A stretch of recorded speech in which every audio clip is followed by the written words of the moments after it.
Hey everyone, happy Thursday. Hope you're doing well. Thank you so much for joining us for another Devo. What I want to talk about today is something that I talked with our high school students about this last Sunday. Zach, our high school pastor, and his wife, they're out of town, so I covered for him, and I got to talk to a bunch of high schoolers about what it means to abide in Jesus.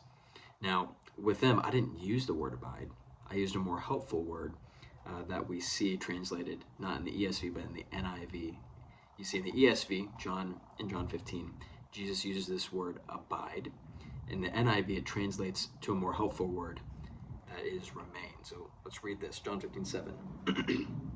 If you remain in me, my words remain in you. Ask whatever you wish and it will be done for you. Let's read verse 4.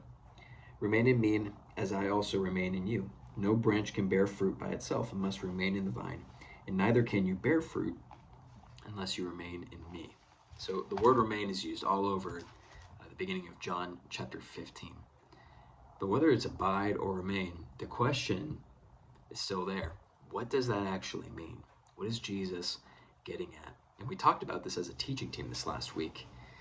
And Ben Miller, who teaches often at the Normal campus, you've likely heard him. He was really helpful in helping us understand it.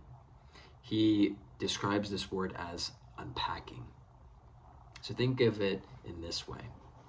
You likely have a home or an apartment, or you're living somewhere right now.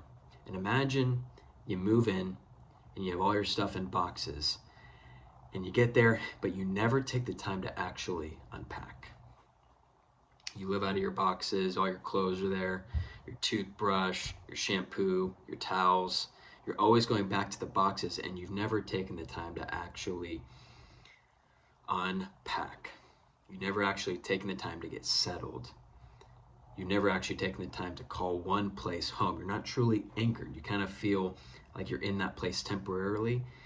Or even crazier, imagine you lived in a different place every night of the week. So not only did you have boxes in one place, you had boxes in multiple places. Think how dysfunctional and confusing that would be for you. If you don't have an anchored home to come to every night, you're going to find home in a lot of places that you probably shouldn't.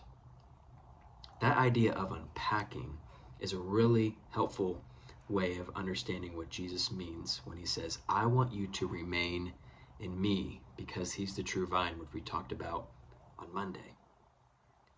When Jesus says he wants you to remain, what he's saying is he wants you to call him home. He wants you to unpack and to dwell and to be and to stay ultimately with him. And so that means having spiritual disciplines and practices that keep us tethered to him, because we're the branches in John 15. He's the vine. God is the cosmic gardener. And if we are disconnected, if we're not dwelling or remaining in him ultimately, he describes the branches that aren't connected as useless. They get tossed and burned ultimately.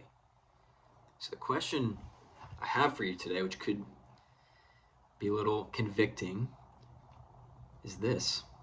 You need to be honest about where you remain, and therefore, what are you remaining in? What are you dwelling in? What are you abiding in ultimately?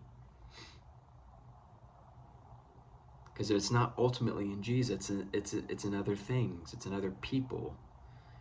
Because we're ultimately dependent, despite how independent we may think we are. We need Jesus, and that's what he wants the disciples to know 2,000 years ago. That's what he wants us to know today. Hopefully this is helpful, and thank you so much for joining us for Devos today. We'll see you next time.